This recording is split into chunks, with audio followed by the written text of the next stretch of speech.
Então vamos direto aqui para o GitHub. GitHub é uma plataforma onde a gente vai fazer o armazenamento das nossas informações e dados do que a gente for desenvolvendo aqui na nossa aplicação.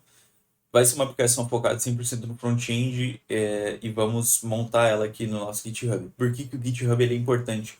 O GitHub ele é muito importante para nós fazermos armazenamento, como eu disse, e também mostrar para as outras pessoas, caso a gente queira compartilhar, demonstrar projetos que a gente já fez. E é sempre bom ter um portfólio, né? As pessoas falam bastante sobre portfólio com front-end para demonstrar nossas capacidades, habilidades ali para no momento que a gente for fazer uma entrevista ou fazer, por exemplo, uma aplicação para uma vaga de emprego front-end. Esse, especificamente esse vídeo a gente vai focar na parte do front-end, mas no futuro a gente pode trazer algumas outras informações também de back-end, de um pouco de banco de dados. Não sou a melhor pessoa para isso, mas eu estou tentando, melhorando sempre o máximo possível. Então, tecnologia é isso, a gente vai aprendendo, aprendendo, desaprende algumas coisas, volta lá atrás, reaprende, pensa, formata, enfim, várias coisas que a gente vai fazendo. Então, vamos criar aqui o nosso repositório, primeiramente. Nosso repositório vai ser o Weather. Ele vai ser um projeto basicamente de temperatura, de tempo, né? Então, uma coisa bem simples, que normalmente as faculdades de quando está fazendo a cadeira de desenvolvimento front-end, web, né? Desenvolvimento web, normalmente, é o que pede. Ou é weather, ou é um relógio, ou uma coisa bem simples. Então, aproveita já que isso aqui tu vai levar um pouco para frente. Tu pode fazer várias alterações, tu pode selecionar, fazer isso aqui mais para frente, utilizar um projeto de hiking, por exemplo, que as pessoas gostam.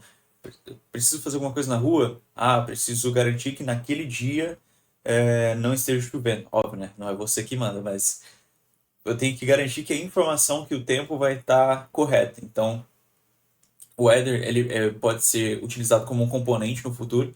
Então, tendo a lógica, tendo a requisição, como a gente vai fazer tendo uma API pública, a gente tem que garantir que essa API ela vai estar disponível no momento que a gente for codar ela e também na hora que for reutilizar. Então, é sempre bom estar garantindo que essa informação vai estar lá. E caso não venha, a gente deixa o mais amigável possível para o usuário para quando a gente for fazer essa publicação, seja no ambiente de produção, homologação, desenvolvimento, a gente passe para o usuário que ou essa informação está indisponível por um motivo técnico, ou como por exemplo, a gente acabou utilizando a quantidade possível de créditos que a gente tinha naquela API, ou por exemplo, é um erro de código mesmo e a gente precisa fazer essa correção.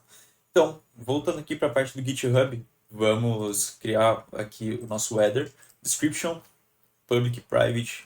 Não precisa de um README. README é um arquivo que a gente utiliza para colocar informações do nosso projeto. Sinceramente, eu não utilizo. Deveria. Uma coisa que a gente utiliza bastante na área de programação e a gente não escreve os códigos, a gente sempre fica na nossa cabeça e a gente tenta passar aqui pro código e nem sempre a gente vai entender a lógica, então é sempre bom ter um arquivo de README para a gente entender qual que foi o conceito ou pelo menos garantir qual que é a versão do Node que a gente utilizou, porque muitas vezes a gente tem problemas em códigos, principalmente códigos legados, porque a gente não sabe qual que é o, a versão do Node que a gente vai utilizar naquela plataforma.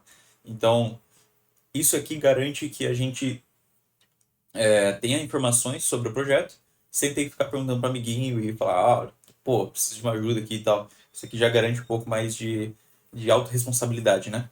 Então, vamos lá, inicializar o repositório. Vamos colocar aqui só para bonitinho, né? Não precisa de um git ignore por enquanto, porque ele vai ser bem simples. Licença também, tu pode selecionar qual tipo de licença, tu pode clicar aqui para aprender sobre as licenças. Vamos criar esse repositório. Simples assim, a gente já tem um repositório com o commit inicial aqui do README. A gente pode selecionar qual que é a branch específica aqui dentro da tela. A gente tem as branches. Branches são os garfos, vamos dizer, do nosso projeto. Ou seja, eu estou utilizando a main como ambiente produtivo ou ambiente de homologação. Isso eu posso explicar para vocês um pouco em outros vídeos, mas basicamente o que a gente vai utilizar aqui é a main, porque é um projeto simples, é um projeto que a gente vai só deixar aqui para termos um pouco de portfólio. Então, basta a gente selecionar aqui. No GitHub a gente tem 3 modelos para baixar. Tem o HTTPS, SSH e o GitHub CLI. Eu, naturalmente, utilizo SSH. No próximo vídeo também posso trazer para vocês como é que eu crio aqui uma chave SSH, que muita gente tem dificuldade nisso. E não é muito trivial, você tem que pesquisar normalmente para entender. Eu, sinceramente, eu sempre pesquiso, porque eu nunca me lembro qual que é o código, porque tu precisa gerar um código, enfim. E vamos aqui pro nosso projeto. A gente copia SSH, Ctrl+C, e abre a pasta de projetos que a gente vai utilizar. Estou abrindo aqui a nossa pasta de projetos. Aqui você precisa ter o Git instalado. O Git é uma ferramenta que a gente utiliza para poder... Na verdade, não necessariamente precisa, mas eu utilizo bastante, porque ele já instala no Node, enfim, é um processo que normalmente eu já faço no padrão, que é o que? A gente cria, utiliza o Git para fazer o Git clone e o repositório. Então, muitas vezes isso aqui vai dar problema por conta da SSH, né? Ele de vez em quando vai falar que tu não tem acesso porque tu precisa criar uma nova chave SSH ou ela expirou, tem vários problemas que pode acontecer. Mas vamos seguir aqui no mais simples. Caso vocês tenham alguma dúvida ou dê algum problema nesse processo, bota aí nos comentários que a gente vai tentar sempre ajudar ao máximo. Então, vamos lá. A gente vai dar um code ponto não, a gente vai dar um cd. CD2 pontos. Não, fiz besteira já. Pra tu ver que né, não é sempre que a gente faz as coisas certas. Mas eu quis dizer que a gente faz um LS. Um LS para ver a lista de coisas que a gente tem. LS é CD, o header. Agora a gente entrou na pasta aqui do nosso projeto. A gente vai dar um code ponto. Para a gente rodar a aplicação, a gente vai utilizar o Visual Code Studio. Vai ver aqui que ele abriu já na pasta Weather. Essa aqui é a pasta. E vamos começar a desenvolver aqui nossa plataforma. Bom, uma vez com a pasta Weather aberta aqui, a primeira coisa que a gente vai fazer para ter uma página web na internet, a gente precisa de um index.html. Para a gente ter esse index.html, a gente vai criá-lo ele aqui agora. E para ter ele, a gente precisa ter um corpo, né? Algumas tags que são obrigatórias. Então a gente utiliza aqui a exclamação e a gente vai ter a opção de criar aqui, por exemplo, esse escopo padrão de HTML. Aqui dentro, já, na verdade, antes de qualquer coisa, eu vou precisar pedir desculpas porque já é a terceira vez que eu gravo esse vídeo e eu tive problemas de picotação no áudio 2 vezes, então meu áudio deve estar um pouquinho pior agora, mas para garantir que a gente vai ter essas informações e vai ter meu áudio perfeito, eu deixei assim mesmo, tá? Eu vou tentar corrigir isso na edição, mas eu não garanto muita coisa. Bom, voltando aqui, a gente tem o index.html. O index.html ele vai trazer muitas das informações padrão. O index.html é como se fosse a estrutura do nosso projeto. Então ali a gente vai ter as divs, a main, seção, header, tudo que for relacionado à estrutura do nosso projeto. Primeiro que a gente vai fazer, a gente vai mudar aqui para o Weather App. Ele vai ser a nossa aplicação de tempo. A primeira, ele já dá uma sugestão aqui, porque eu estou utilizando o Copilot. E como é que eu faço para enxergar esse index.html? A gente tem duas maneiras. Ou a gente copia o caminho aqui do nosso File Explorer. A gente pode copiar aqui, use projects /weather /index, contra barra, na verdade, index.html. A gente pode colocar isso aqui na nossa internet, que ele vai abrir. Ou a gente utiliza um serviço chamado Live Server. Ele é uma extensão que a gente cria, que a gente coloca aqui dentro do nosso Visual Code. Ele é chamado Live Server. A gente vai vir aqui, procurar por Live Server, vai fazer a instalação e show de bola. A gente clica com o botão direito no nosso HTML e Open with Live Server. Para quem não sabe, é abrir com Live Server. Show de bola. Uma vez que ele está aberto, ele já está rodando na porta 5500. A gente vai colocar aqui localhost 500. 5500, ele vai estar com o header app ali em cima já. Ou a gente coloca 127.0.0.1 0 index HTML. Vai ser a mesma coisa, tá? Localhost e isso aqui é a mesma coisa. Esse IP no caso, né? Show? Então se a gente colocar, por exemplo, aqui no nosso body, vamos colocar que nem ele sugeriu aqui, é só apertando o tab que ele aceita. Olha só, já apareceu lá e já está com o header app. Bom, para não ficar muito longo aqui, eu não vou desenvolver, não vou escrever o código aqui junto com vocês, mas basicamente eu já tenho o código pronto e vou até mostrar para vocês aqui como é que ele está. Basicamente ele está dessa maneira aqui. Vamos copiar o body para a gente ver o que vai acontecer. Vamos embora. Vou explicar para vocês que basicamente o que é esse body aqui, para vocês verem que não é muita coisa de HTML que a gente precisa. Nesse caso, a gente está utilizando uma main, uma section, um H1, um P, uma div. O que são essas coisas? São tags do próprio HTML. Eu sugiro vocês utilizarem... Agora que eu vi que eu estou de fone, eu nem preciso usar o fone. Olha, coisa boa. Eu sugiro para vocês utilizarem o W3 Schools. Vou deixar na tela aí para vocês. O W3 Schools ele é uma plataforma muito boa para quem está aprendendo a programar. Tanto JavaScript, Python, Ruby, o que tiver, o que vocês pensarem tem lá. E se não tiver, provavelmente em qualquer outro fórum, por exemplo, Reddit ou também aqueles outros fóruns do próprio para programação assim, tu vai encontrar muita coisa. Então, é pesquisar. Nesse caso aqui, a gente não vai ter como te ensinar tudo, então eu sugiro que tu ir estudando aos poucos e estudando cada uma das tags. É bem bom tu saber exatamente um pouco para cada uma das tags para garantir que tu utilize elas da maneira mais adequada, né? Para garantir acessibilidade dentro do teu site. Isso é muito importante. Então, nesse caso aqui, eu tenho um body, que ele registra o main. O main tem duas seções, uma seção de Weather Header e outra seção de Weather Search. E aqui eu tenho uma div, que essa div ela só vai receber os cards. Então, ela está bem certinha aqui. Ah, por que não tem mais nada aqui para dentro? Eu vou mostrar para vocês agora. Para a gente gerar os cards que a gente tem aqui, eu vou criá-los via script. Ou seja, aqui a gente vai estar gerando o HTML via JavaScript. Para que isso aconteça, a gente vai criar uma tag script. Só escrever corretamente, né? É bom. E dentro dessa tag script a gente pode colocar tudo referente a JavaScript. Isso é a parte mais legal. Que é o que? Dentro do teu próprio HTML tu pode rodar o JavaScript. Isso é bem top.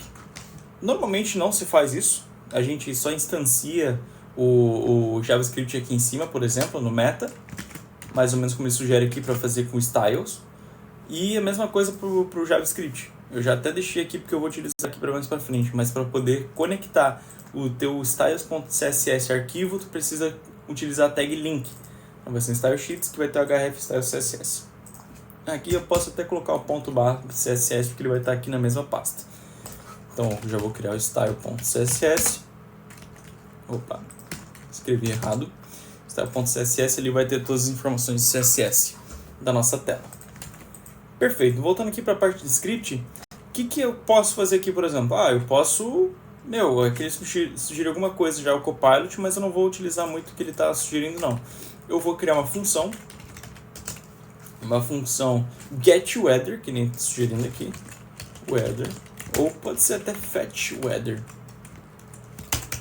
Nesse caso aqui, para gerar uma função, basicamente a gente seleciona o nome da nossa função, coloca dois parênteses, que é onde são os parâmetros da nossa função, e abre chaves. Aqui dentro a gente pode fazer várias coisas. Nesse caso aqui, eu quero buscar uma informação de algum banco ou de alguma API. Então, nesse caso, eu já vou utilizar o Copilot aqui para gerar esse código, basicamente, que é o que?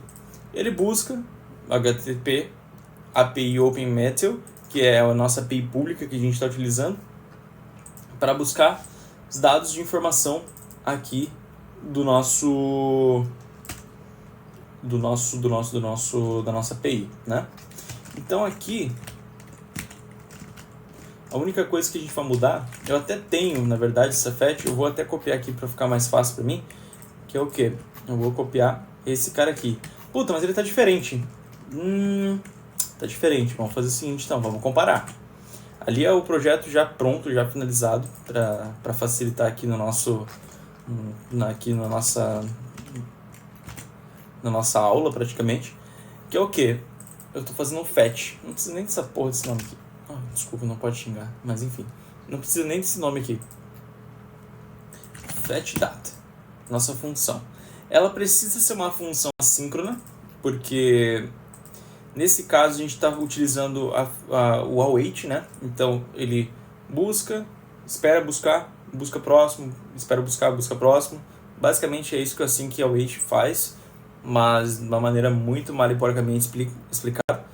A gente tem uma função assíncrona, ela vai rodar enquanto o nosso projeto está fazendo o carregamento, por exemplo. Então, para esse tipo de função assíncrona, a gente precisa aguardar com que ele busque os dados para depois fazer alguma outra coisa. Basicamente é isso que o assincronismo como é que o assincronismo funciona. Então, beleza. Aqui a gente tem um for dentro dos estados. Eu já vou explicar de onde vai ser esses estados. Basicamente, vamos tirar essa função aqui para facilitar a nossa visualização. Aqui, a gente está criando a nossa função fetchData. Só que se a gente tentar fazer com que ela funcione, não vai funcionar. Por quê? Ele espera um parâmetro chamado estados. Ele não mostra do que é. Isso normalmente é mais o TypeScript, mas isso a gente explica um pouco mais para frente, em outros vídeos provavelmente. Mas o status, ele é um parâmetro. É uma coisa que eu consigo passar para dentro dessa função para que ela aconteça. Para que ela precisa dessa informação para acontecer o restante da nossa função. Só que para essa função rodar, de fato, eu preciso chamar essa função. Então, se eu não tiver essa função sendo chamada dessa maneira, ela não vai funcionar. E aqui também não vai funcionar. Por quê? A gente não está passando os parâmetros. Ele é obrigatório para que essa função funcione. Caso não tenha, ele não vai mostrar.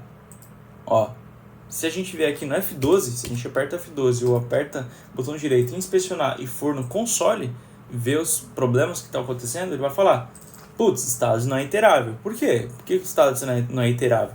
Porque status não existe. Primeiramente que ele não existe e provavelmente ele pode ser uma string também. Então, como eu não tenho tipo, eu preciso garantir que o status ele é iterável, nesse caso, que eu consiga seguir uma sequência dentro dele. Então, para isso, eu preciso utilizar a estrutura de dados que ele acabou de sugerir aqui na tela, que é um array de objetos neste caso, porque dentro do meu estado eu preciso buscar as informações de estado. Bom, vou utilizar aqui esse aqui. Muito obrigado aqui por me oferecer essa opção. Ponto e vírgula sempre, não esqueçam. Aqui a gente tem todos, se não a grande maioria dos estados aqui. Rio Grande do Norte, latitude e longitude. Isso aqui é gerado por inteligência artificial, não tenho garantia de que são essas informações mesmo, mas tu pode bater no Google Maps para validar se essas informações estão corretas ou não. Se eu não me engano, Amapá, inclusive, é o único que está acima da latitude, é o único que tem latitude positiva, né? Então, a princípio, está certo. Então, aqui a gente está pegando as informações de estados e o que a gente vai fazer com esses estados? A gente vai colocar os estados como uma variável, como um parâmetro aqui da minha função fetchData. Ou seja, o que eu estou fazendo? Eu estou pegando as informações de estado, passando para dentro da minha função fetchData. FetchData vai fazer um for, que é um loop, né, dentro da minha variável status. Ele vai para cada estado, o for of ele está escrito como aqui: para cada estado do meu array estados, para ele isso aqui é um estado, tá? Então, se por exemplo a gente fizer um console.log do estado, a gente vai ver aqui cada uma das linhas do meu array. Não sei se faz muito sentido, cada um dos índices, no caso, né? Então, ele vai lá, busca latitude, longitude e o nome, que são essas informações aqui. Até aqui tudo certo? Vamos continuar aqui. FetchData, ele vai fazer o quê? Nesse caso, vamos tirar o console.log para deixar limpo o nosso código. Ele vai pegar o estado dentro da nossa consulta de fetch, ele vai fazer o quê? Ele vai fazer um fetch, que é uma função de get praticamente do JavaScript, que a gente passa a URL da nossa API, nesse caso é api.imetro.com/forecast, com os parâmetros. Nesse caso aqui a gente tem uma interrogação, parâmetro latitude e parâmetro longitude. E para cada um deles eu preciso passar uma latitude e uma longitude, por isso que eu tenho essas informações aqui. Então, a latitude vai ser o estado.lat, que é essa informação, e a longitude vai ser o estado.longitude, e eu quero a current weather true. O que é o current weather? Eu quero nesse caso, com base na documentação, tem vários outros parâmetros que eu consigo passar nessa rota, mas o parâmetro que eu quero, que eu estou buscando agora, é o current weather, que é o quê? É o tempo atual. Ou seja, eu quero saber qual que é a temperatura neste exato momento da minha API. Então, a gente está utilizando e comercial, current weather, para fazer a nossa busca. Se a gente ver na network, ele vai estar fazendo essa consulta a quantidade de vezes que eu tenho de linhas ali. Então, se eu tiver 20 linhas aqui, ele vai fazer essa consulta 20 vezes com as informações que eu tenho na minha linha. Show? Até aqui tudo certo? Vamos embora. Ele vai armazenar essa informação no res. O res ele vai ser transformado num JSON para facilitar a nossa desestruturação desse objeto. E a gente vai chamar a função GenerateWeatherCard. Por que eu estou chamando a função e não gerando o card aqui direto? É uma opção. Quando eu estava desenvolvendo aqui essa plataforma, quando eu estava desenvolvendo aqui essa lógica, eu até como é que é o nome dele? Aqui, o Copilot. O Copilot ele até sugeriu para mim fazer todo o card já tudo dentro ali do try-catch, mas eu acho isso errado. Porque se cair no catch, ele não vai gerar, vai quebrar, vai ter vários problemas. Então eu acabei chamando essa função caso dê certo. Caso não dê certo, ele não chama essa função e só dá um erro, né? Então, caso não tenha um estado, caso esteja errada a latitude, longitude desse cara aqui, por exemplo, se eu passar, por exemplo, uma string vazia, nesse caso, para lá, vai dar problema. Vamos ver, ó, vai dar um erro 400 aqui, ó, erro 400. Então, ele não vai gerar o card, não vai trazer as informações desse card e não vai acontecer nada. Então, ele só vai chamar essa função caso não caia no catch. Então, a princípio está tudo certo. Essas informações são as necessárias para conseguir fazer essa consulta. E eu vou chamar a função GenerateWeatherCard. Pô, mas o que é essa função GenerateWeatherCard? Vou trazer ali do outro código para nós.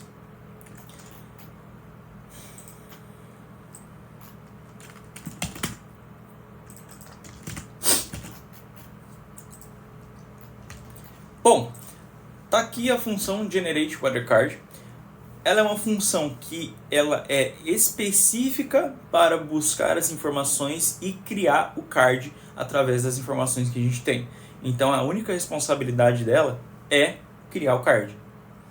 Bom, para a primeira coisa que a gente faz para criar é o check weather. O que é esse check weather? Dentro da documentação ali do Matil, né? Ele tem alguns códigos, algumas coisas que são as informações que a gente recebe ali da API e a gente pode filtrar essas informações ou fazer algumas consultas, enfim, com base nessas informações que a gente recebe. Uma das coisas que a gente recebe é o Current Weather Code. O que é esse Weather Code? Conforme a documentação, a gente tem esse Weather Code e a gente tem alguns Weather Codes diferentes que do jeito que eu fiz aqui, eu separei ele em 3 categorias, que é uma categoria de chuva, ou um dia que está sol, e outro dia que está só nublado, por exemplo. Então, o que eu fiz? Eu peguei das informações da API, eu pego o currentWeather.weatherCode, eu chamo e coloco ele dentro da minha função checkWeather, e essa função checkWeather, ela recebe esse valor, verifica dentro da minha validação, se é rainy, sunny ou cloudy, ele faz o quê?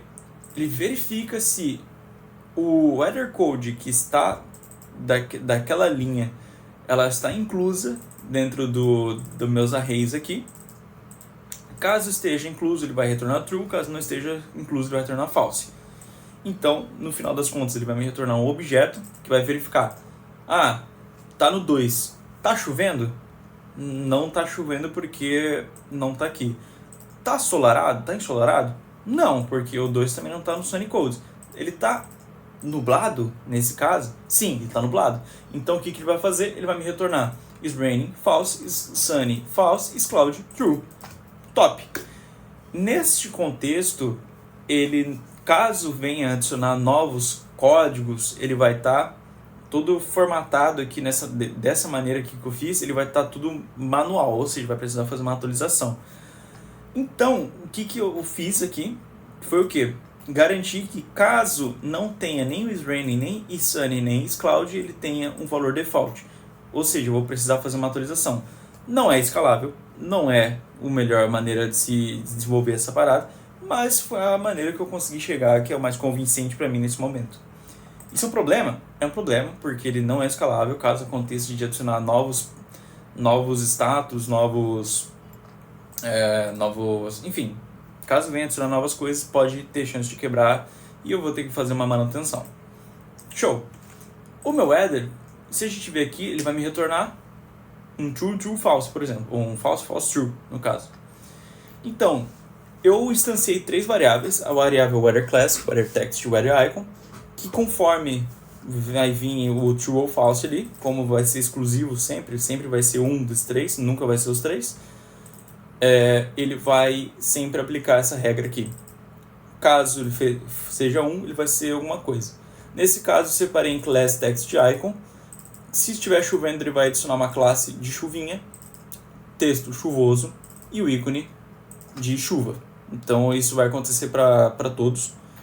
E isso, por que eu faço isso? Porque aí quando eu for gerar o meu card, ele vai ser específico de chuva, ou exclusivo de sol, ou exclusivo de tempo nublado. Então, para vocês entenderem, aqui eu vou salvar esse código e vocês vão ver que aqui, ó, ele vai gerando Acre, Alagoas, Amapá, Amazonas, Bahia e assim sucessivamente. Tu vai ver que ele tá chuvoso, nublado, chuvoso, chuvoso, ensolarado, nublado e assim sucessivamente. Porque a gente pega as informações aqui do nosso forecast, verifica aqui com o current weather, temperatura, obviamente qual que é a temperatura que está no momento, qual que é o código. Então, se o código está 0, ele é ensolarado, show de bola. E depois a gente vai lá e verifica as informações e coloca um CSS específico para ele. Por que não deu certo? Porque a gente não tem CSS dele ainda. Então, vamos deixar isso aqui bonito? Vamos deixar isso aqui bonito. Nesse caso, mais uma vez, eu vou estar pegando aqui os nossos códigos e colocando aqui. Eu vou passar para vocês um pouquinho de cada um. Mas se a gente for ver, tá bonito isso aqui, hein? Tá legal, não mostrei para vocês ainda, mas ficou bem simplesinho. Eu prestei mais atenção nos cards do que no restante, como eu tinha explicado, né? Então tá bem simples. Mas a gente já consegue ver que, tá legalzinho. Tem uma digitização, tem uma telinha, ele fala que tá nublado, mas tá faltando alguma coisa, né? Nesse caso aqui, vamos falar sobre isso aí depois, porque tá faltando algumas outras coisinhas que a gente vai ver quando puxar as imagens. Bom, dentro do meu CSS, a gente tem o arroba. O que é o arroba? O arroba é todos os elementos, ou seja, todos os elementos eu quero que tenha margem 0, padding 0 e que o box sizing dele seja do border box. É um padrão que a gente adota, né, no style CSS. E uma coisa que eu estou fazendo aqui, que é o style CSS global, né? Nesse caso aqui, a gente está utilizando o CSS global, mas normalmente a gente faria o quê? Teria um componente, um components. Falando já no momento que tu estiver dentro de uma empresa e tal, tu vai estar nesse tipo de pasta. Que esse componente vai ter o card. Aí o card ele vai ter um index.html. Ou não, às vezes não tem também. Dentro do card vai ter um index style.css próprio. E também um index.js, por exemplo. Aí a lógica, toda a parte lógica, tu vai separando em componentes, tu vai separando, chamando quando precisa, fica muito mais fácil de desenvolver. Mas também não sai componentizando tudo, porque senão vira uma bagunça, tá? Aí tu vai ter 3 tipos de tabela, tu nunca sabe qual que é a tabela que vai funcionar. Então, isso eu falo por experiência própria, tá? Então, nesse momento, vamos esquecer componente, vamos deixar tudo junto aqui mesmo, sem problema. Pronto, a gente tem o HTML, tem o CSS. Voltando a falar aqui sobre o CSS, body eu quero que tenha essas informações, main, assim sucessivamente, display flex, flex direction, pode ser utilizado grid, pode ser utilizado block, do jeito que tu achar melhor. Nesse caso eu utilizo o flex porque é o que eu tenho mais habilidade no geral.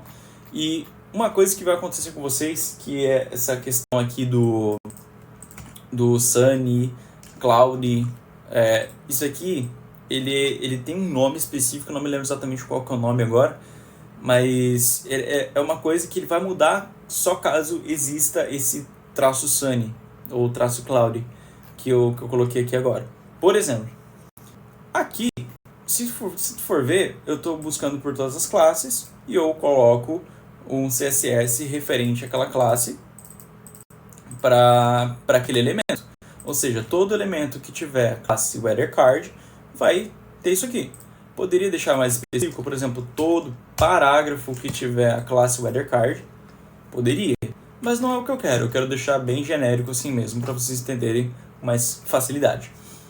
Então, o que vai acontecer? Todo elemento que tiver essa classe ou um ID, que também pode ser um ID, tem vários outros modelos que tu pode encontrar também, por exemplo, o WeatherCard Hover, mas aí, caso o elemento tenha o ID WeatherCard, nesse caso é a classe WeatherCard, ele vai acontecer alguma coisa, vai fazer alguma coisa.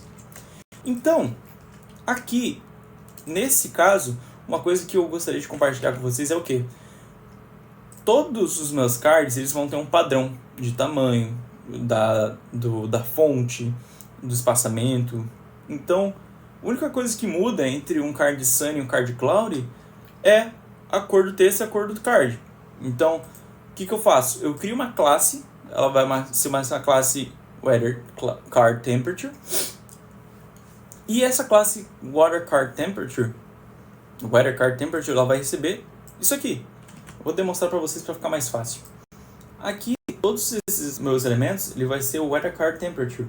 E todos eles recebem, tanto que se a gente bota o mouse em cima, todos eles recebem esse CSS. Se independente do WeatherCard que a gente for aqui, ele vai receber esse CSS, entendeu? Mas, por exemplo, esse cara aqui é Sunny, e o cara que tem Sunny, ele vai receber, além daquele card temperature, esse também vai receber o traço Sunny. Então, o background ele vai ser sobrescrito, caso tenha um background, e ele vai receber o texto que está aqui dentro também, né? O texto dentro dessa div, ele vai receber também uma corzinha em específico. Então, ele vai receber essas informações, tá? Bonitinho. Conforme seja a classe selecionada ali pelo JavaScript. Então, caso seja Sunny, ele vai ter esse layout aqui. Caso ele seja Cloudy, ele vai ser esse cara aqui. E caso seja Rainy, ele vai ser esse cara aqui. Interessante, né? Porque tu vê que todos os cards eles possuem a mesma estrutura, mas o layout não. Então é uma opção que eu acabei querendo demonstrar aqui para vocês, que como tem layouts diferentes para o mesmo tipo de componente, a gente pode selecionar essas informações de CSS ali de várias maneiras diferentes. Mas essa daqui é a maneira mais agradável assim, em questão de leitura de código, né? E normalmente no CSS, como a gente não utiliza CSS no dia a dia, a gente normalmente utiliza SAS, Less, a gente acaba fazendo o seguinte: no CSS não tem isso aqui, mas eu vou demonstrar para vocês entenderem com mais facilidade. Que é o quê? O Weather Temperature, ele vai ser copiado aqui. Show! Aqui é o nosso card, como está aqui em cima. O que vai acontecer? Eu vou criar um ninho, não, né? Mas eu vou colocar um e-comercial, ponto, barra, classe que eu quero. No caso, esse Sunny. Isso aqui não funciona no CSS tradicional. Normalmente, quando a gente utiliza outras ferramentas, como o SAS, ele funciona. Que é o quê? Ele fica acoplado ao Weather Card Temperature. Então, como isso aqui não existe no CSS, eu acabo optando por fazer tudo no monolito aqui de CSS, que fica mais fácil da gente entender. Mas no futuro, quando tu estiver trabalhando numa empresa, tu vai ver que isso aqui é muito difícil de ter. Normalmente ele vai estar componentizado e muitas das vezes que tu vai precisar fazer um ajuste, alguma coisa, ou desenvolver propriamente dito, tu vai ver que fica muito menos linha de código. Muito.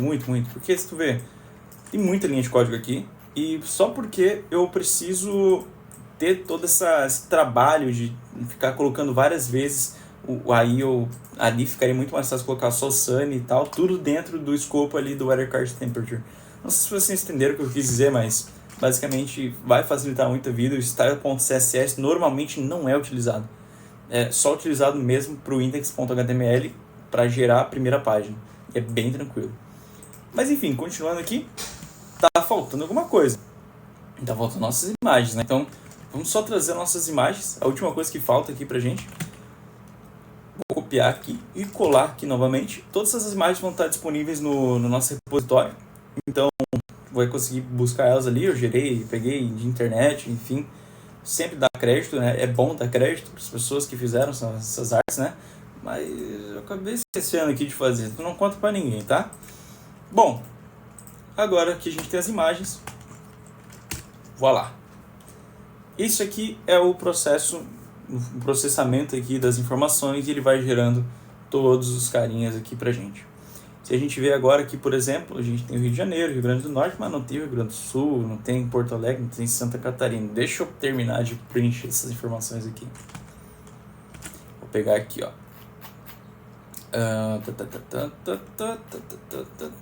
Vou pegar aqui todos os estados, que eu tenho uma lista com todos os estados. Vou trocar aqui. Show de bola. Agora a gente tem todos os estados e a gente vai ver qual que é a temperatura atual do nosso momento. Aqui onde a gente mora. Santa Catarina está com uma média de 20,5 graus, como está escrito aqui embaixo. Então, pera. Rafael do Futuro aqui falando. Eu esqueci de colocar essa parte aqui no nosso projeto, lá dentro do GitHub, que eu já tô... faz umas 3, 4 horas que eu tô gravando isso aqui já. Então, vamos lá, colocar aqui no nosso GitHub agora.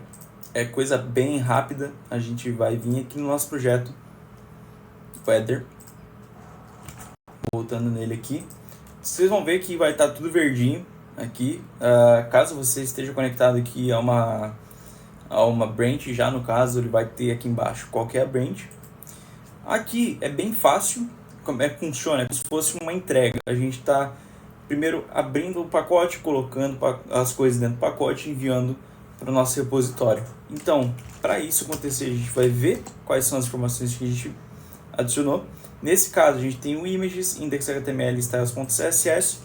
A gente vai utilizar aqui o git ponto, ou a gente utiliza o git e o nome do que a gente quer colocar para dentro. Então, index.html nesse caso. Opa, git add, né? Esqueci do add. Show! Ele vai ali em cima e vai estar no stage changes já. Se a gente dá um git status novamente, ele vai aparecer em verdinho. Legal. Mas nesse caso a gente vai colocar tudo mesmo. Então, git add ponto, git commit. Eu vou até pegar o commit aqui que eu já fiz. First commit, o primeiro commit. E um git push. Quando você estiver trabalhando já com uma empresa, essa empresa ela vai ter muitas questões de autenticação, vai precisar garantir que esse jeito está num bom padrão de commit, né? Vai ter, que é esse commit? É um tipo feature, fix, cara, tem um monte de tipo de coisa. Normalmente eu só utilizo esses dois, feature, fix, ou delete, enfim, limpeza de código no geral. Então a gente faz isso, git push. Como a gente está numa branch direto na main, não precisa fazer setup, git checkout, os caralho aqui, não precisa. E nesse caso aqui, não precisa fazer set upstream, porque ele já está direto na única branch que a gente tem, então top. Agora a gente vai ver lá dentro do nosso GitHub, uma vez que a gente vai dar F5 aqui, todos os nossos códigos estarão aqui, ó, 4 horas atrás, e o index 1 minuto atrás. Então é isso, valeu! Espero que vocês tenham gostado, deu para validar, deu para entender algumas coisinhas. Se vocês tiverem qualquer dúvida, pode deixar nos comentários que eu vou explicar aqui novamente para vocês. Fica aberto a sugestões também. E rapaziada, é isso para o nosso primeiro vídeo aqui no canal. Espero que vocês gostem. E no futuro a gente vai trazer um pouco mais outros vídeos sobre várias outras coisas, outros assuntos no geral, assuntos de desenvolvimento propriamente dito. Então é isso, rapaziada. Muitíssimo obrigado e até a próxima.